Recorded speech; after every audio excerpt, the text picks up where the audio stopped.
The espresso machine stuttered like a nervous sparrow and then coughed out a ribbon of steam, fogging the corner of the office cafe window where raindrops had been writing their own patient essay since dawn. I cupped the paper cup the way you cup a small animal, more for comfort than heat, and watched the city smudge itself into a watercolor. The screens on the 22nd floor had their own weather. Constellations of red and green numbers blinking in a rhythm that pretended to be calm. Behind me, a printer started and stopped, as if unsure about its place in our hierarchy. I'd been at Delaney and Pike for 7 years.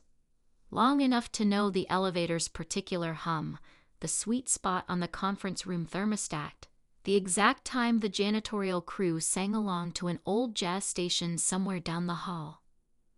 Long enough to be essential and apparently forgettable. Invisible was the wrong word. I was visible the way furniture is visible, dependable, chosen, moved only when efficiency demanded it. People greeted me with gratitude and then handed me the parts of their jobs that made their shoulders ache. I knew who needed their reports in fonts 1 point larger than everyone else's, who preferred paper clips to staples, who read the entire email thread, and who liked their context boiled down to 3 bullet points and an action item. I had learned to make the company run like a well-rehearsed play. My head set the stage manager's cue, my calendar an orchestra pit humming with obligation.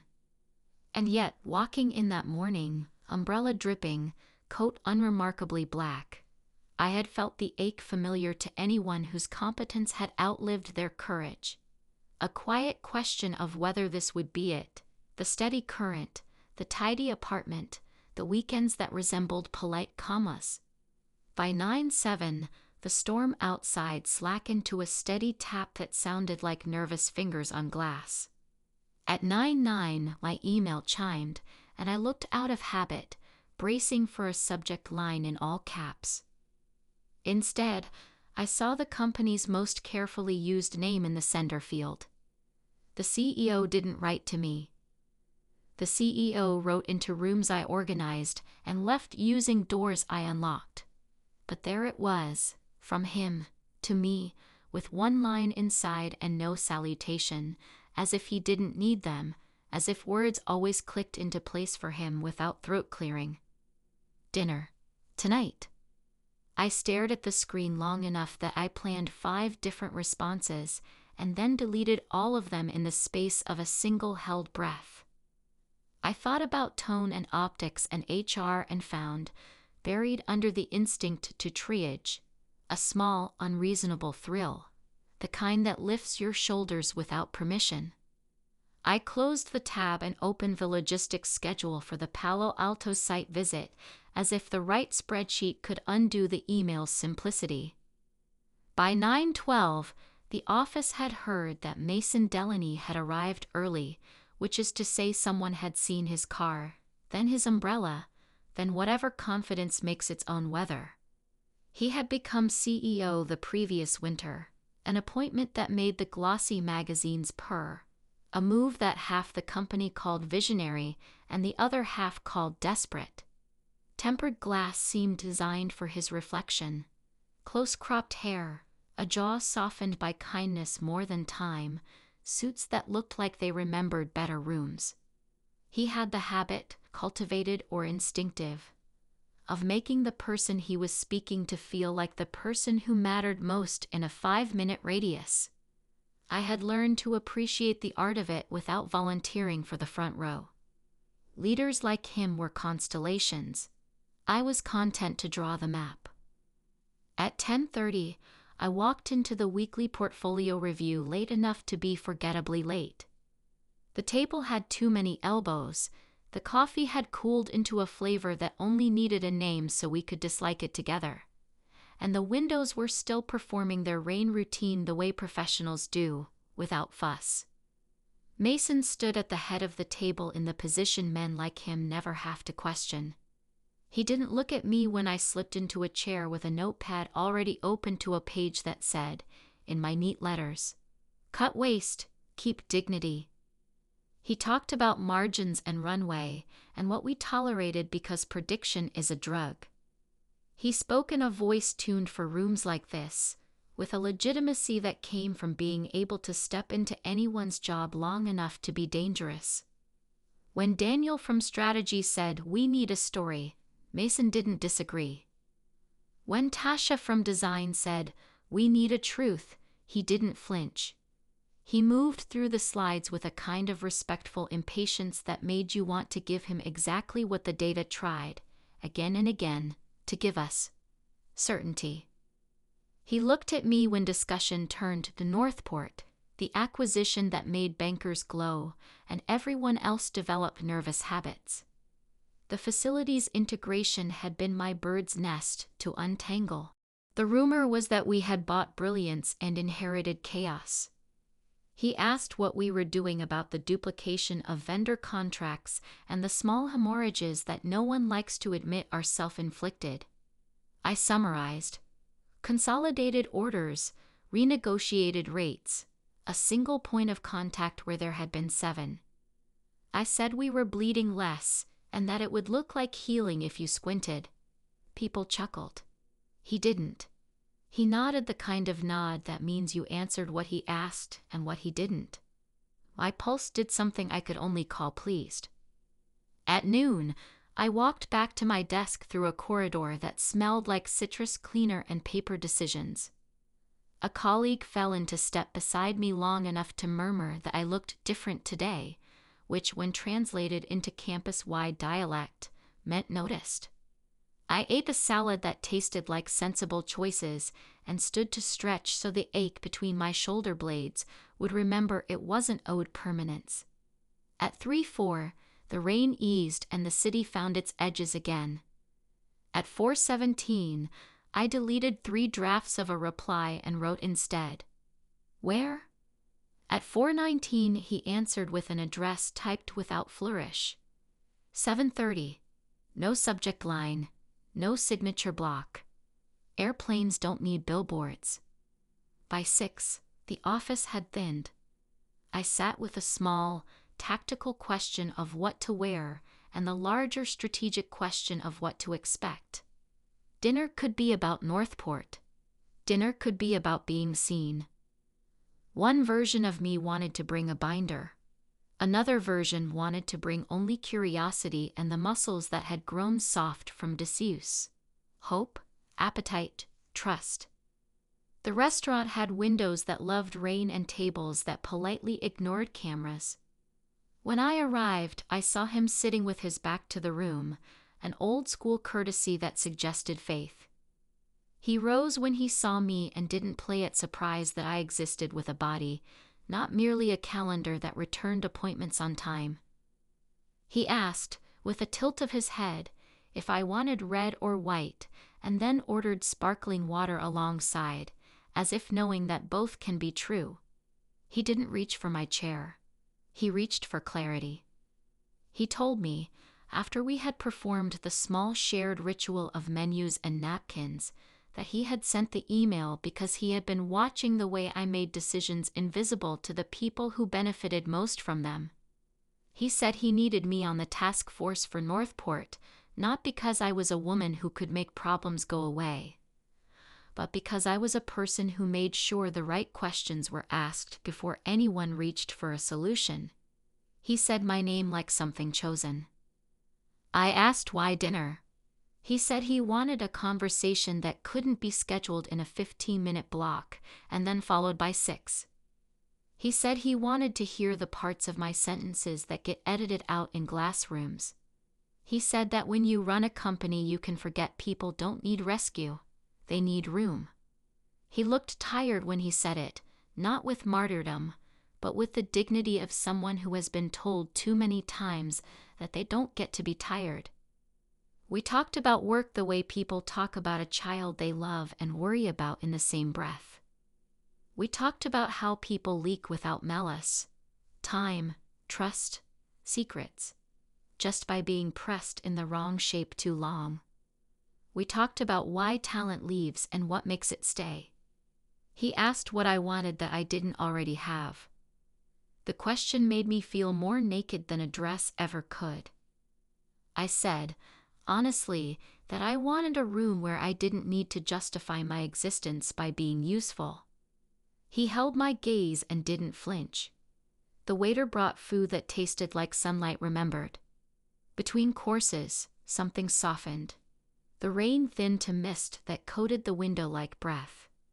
He told me he'd married too young to a woman who wanted a different life, and that he hadn't been able to give it to her without becoming a version of himself that didn't know his own voice. He said he wasn't a hero and didn't want to be one. He said he had learned to take up exactly the space he needed and no more, and that the hardest part of being CEO wasn't the weight. It was the permission to be human without being accused of weakness. I told him I'd been divorced 3 years with a peace treaty and a shared dog that had gone with my ex because he lived closer to the park.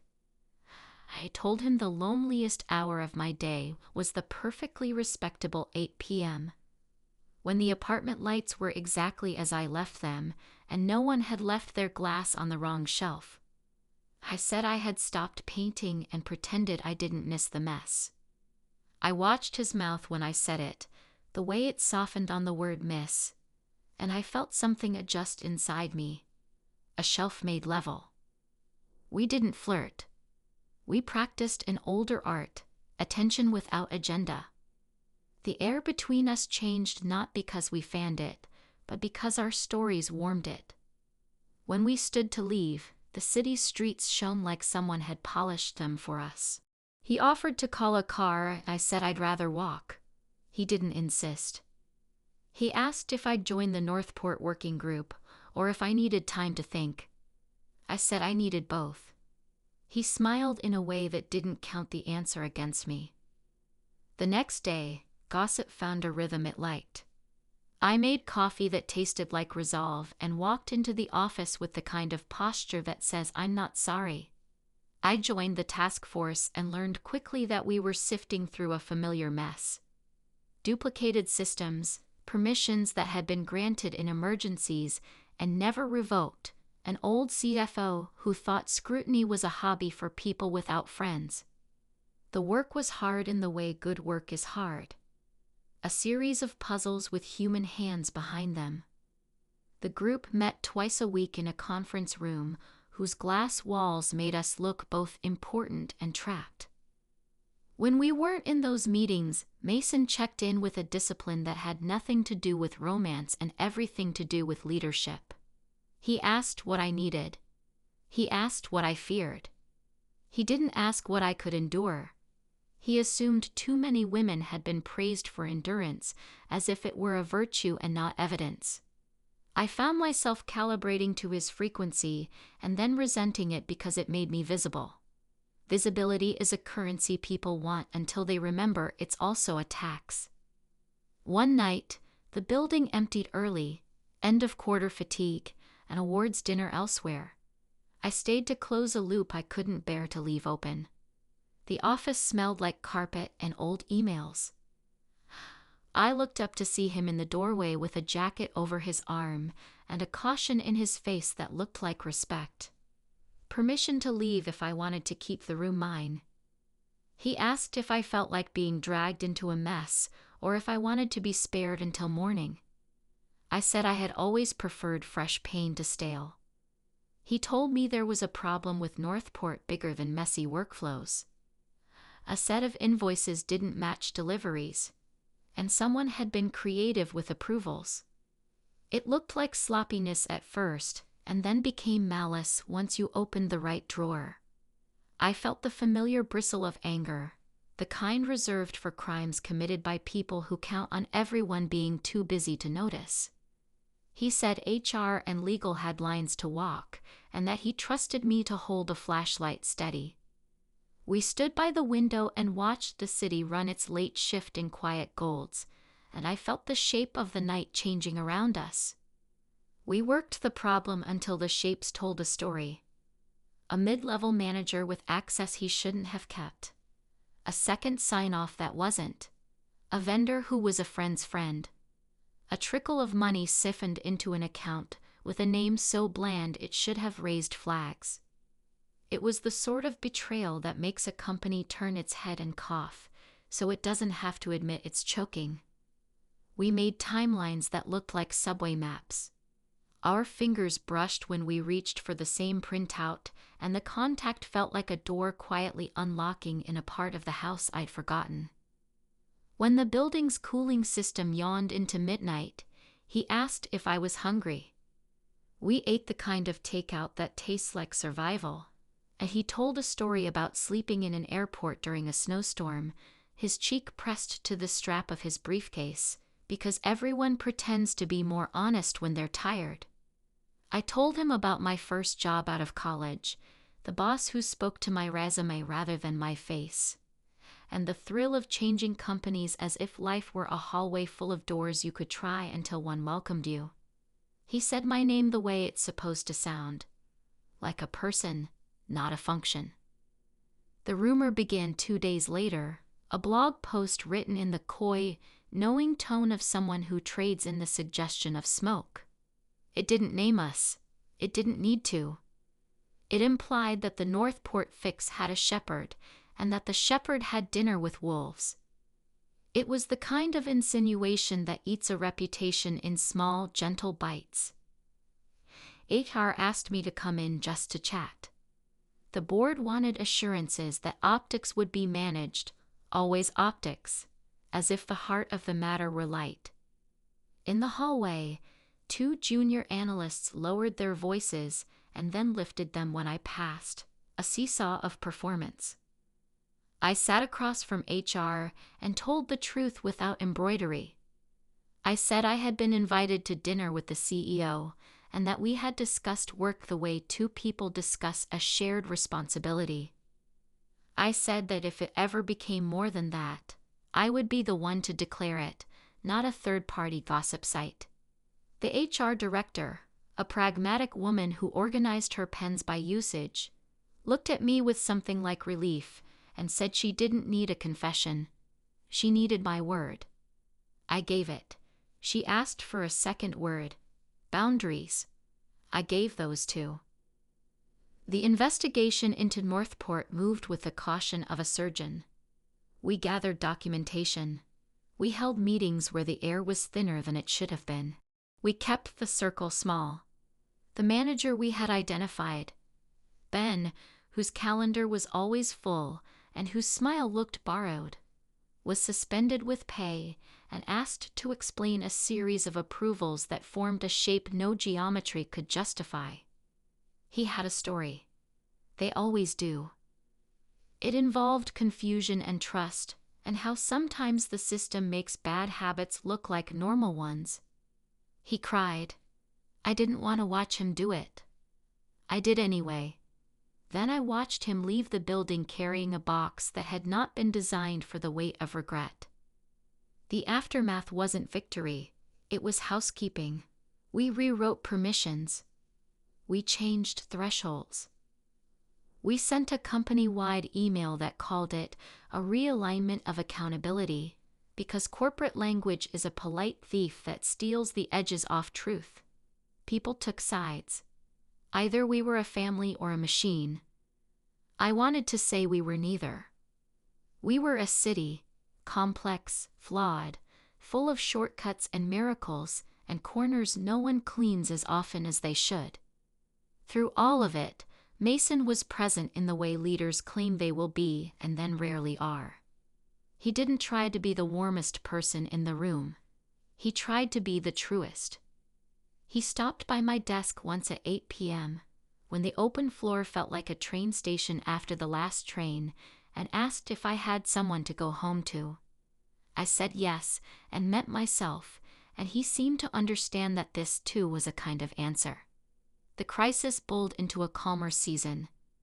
Meetings became about next year rather than this week's triage. I saw him in rooms and hallways and elevators, always with the hum of air that follows people whose decisions carry more weight than their shoes can measure. Our eyes found each other occasionally and said enough. Gratitude, caution, something I refuse to name because naming things makes them true. Then the elevator stopped. It was late, because of course it was. We had left a budget review that felt like laying out a city map and being told to redraw the streets to accommodate the traffic you wish existed. We stepped into the car with the fluorescent calm of people who know the choreography of leaving a building. Stand, face forward, press the button without watching it glow. The car shuddered and sighed, rose half a floor, and then decided to think about its life choices. The hum died. The panel blinked 17 and kept it. It was, in the logic of buildings, a pause. He looked at me, then at the emergency intercom, then back at me with the kind of amusement that doesn't require an audience. He pressed the button and told a disembodied voice our car number. The voice told us to wait, as if there were an alternative. We stood in a box that smelled faintly of metal and someone else's cologne and felt, for a suspended minute, like the city had cupped us in its mechanical palm. I told him this was the first time I'd been alone with him in a space that wasn't designed to watch us. He said the box would still do what boxes do: carry, contain, deliver, and that maybe that was the point. He leaned against the rail and closed his eyes for a second, as if he trusted the floor. I listened for my own pulse and found it steady. The air was still. The light was generous. We existed there without performance, two people occupied by the same stillness, our shoulders 3 inches apart, our hands quiet. He said my name with a care that made me feel like a ceremony. He said he didn't want to pretend that what had been between us in glances and silences was only professional gravity. He said he also didn't want to turn me into a story a gossip site could sell. He said he wanted to choose something without angles. He said he could step back. He said he would, if I asked. He said the hardest part of beginnings is letting them be messy in full view. He waited. I said that I had built a life that functioned on control, and that control had been a way to keep loneliness organized. I said that when he wrote dinner, tonight, it had felt less like an order than a door opening. I said that the rumor had hurt in the particular way reserved for truths you haven't decided to own yet. I said I wanted to try, not the performance, but the daily practice. Dinners that weren't strategy sessions, a hand at the small of my back as something other than a public courtesy. Mornings that involved 2 coffee cups and an argument about which one of us always puts the butter back in the wrong place. The car jolted into life like the city had granted us a theatrical cue.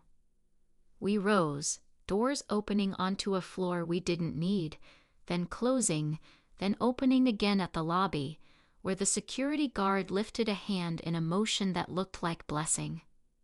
We stepped out not like conspirators, but like citizens, self-conscious, aware of the cameras, aware that sometimes buildings listen and sometimes they don't. The next morning, we went to HR. We used forms to make a choice official, not because we needed permission to want each other, but because we respected the structure we asked other people to live within. I moved off the Northport project. He adjusted approvals and calendar patterns so that our paths didn't look like fate. In rooms, we behaved like colleagues who trust each other. Outside rooms, we let a different part of the story breathe. Love didn't arrive like a crescendo.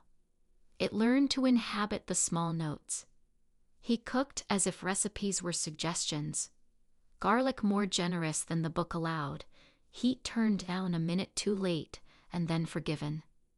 I started painting again on weekends, the canvas leaning against the window, light puddling on the floor like permission. We argued about salt.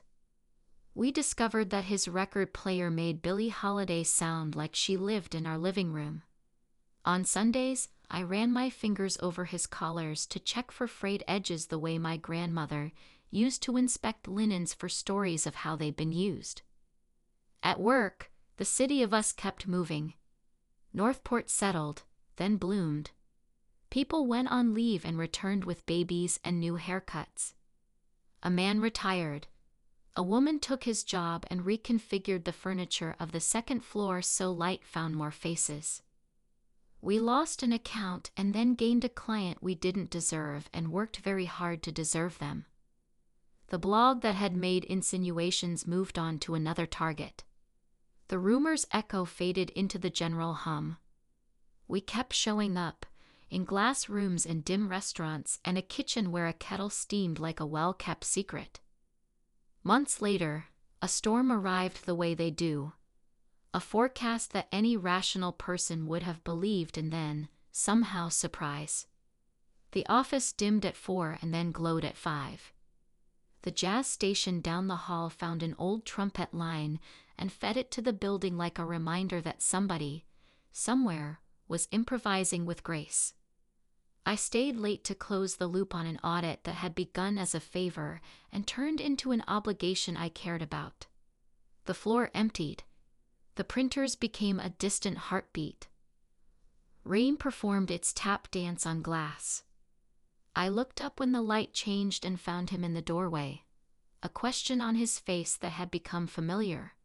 Do you want to leave, or do you want me to wait while you finish being the person you are? We walked out together. The lobby's air kissed our faces with a chill that felt like clean linen. Outside, the city shone like it had been washed and set to dry. He touched the small of my back, not like a claim, but like punctuation. We passed a couple arguing softly in a doorway, a kid bouncing a ball through puddles with the swagger of someone who hadn't yet learned to apologize for joy. A woman in a red coat who walked like she knew the stage directions. The streetlights ticked one by one into readiness. Somewhere, a taxi horn complained and then forgave. We ate dinner at a place with napkins that felt like they had been laundered with attention. We talked about a trip in spring to somewhere that smelled like rosemary and clean stone. We talked about his brother's health, the small mercies and the larger acceptances. We talked about whether to get a dog or if our building would always make that a negotiation. We didn't talk about the rumor or the forms in HR or the elevator that had paused long enough to ask if we meant it. We had already answered. Back at my apartment, I set my bag on the same chair I always set it on. He loosened his tie as if untying a ribbon from a gift we had both been careful opening. He reached for my hand. The night thinned around us into something close and kind. We kissed the way grown people do when they have nothing to prove, not as performance or prologue, but as a continuation of the conversation we had started in a room with windows and a keyboard and a one-line email that had been, after all, a full sentence, an imperative softened by trust. The intimacy that followed was not fireworks. It was a dimmer switch, warmed and turned by hands that knew better than to rush light. Clothes became less of a barrier and more of a pattern we recognized and set aside. The room understood what we asked of it. The night faded around us, leaving only breath and promise. After, we lay under a blanket that had learned our shapes, listening to the city say its goodnights. A truck's last gear change, a door's soft click. Rain considering a reprise and then deciding to rest. He fell asleep the way men do when they are safe, without theatrics. I stayed awake long enough to watch the glow on the ceiling shift, and to think about the younger version of me who had mistaken invisibility for protection. I whispered a thank you to her for keeping the lights on, and then a second thank you for getting out of the way. Weeks turned into a season. People learned not because we announced it, but because truth doesn't enjoy masks. Reputations are a kind of currency. We spent ours carefully. We kept lunch professional and dinner honest. He learned how to stand behind me in a crowded room without making me smaller. I learned how to lean into a hand on my back and still walk in my own direction. On Sundays, the kettle became a bell. On Mondays, the elevator hummed. On Tuesdays, The office lights dimmed one by one as if the building understood that endings deserve ceremony. Sometimes I stayed a few minutes longer, watching the last square of light slide off the opposite tower and land on nothing. I'd collect my coat and my bag, press the elevator button, and see my reflection sharpen in the glass. A woman no longer furniture shaped. The doors would open. I'd step in. The mirrors would catch me. Downstairs he would be waiting or walking or sometimes already holding a place at the corner table where the napkins remembered us. And my shadow, which had once felt like a companion, would lengthen, merge, and linger near his as we crossed the lobby and stepped out into whatever weather the city had decided to wear.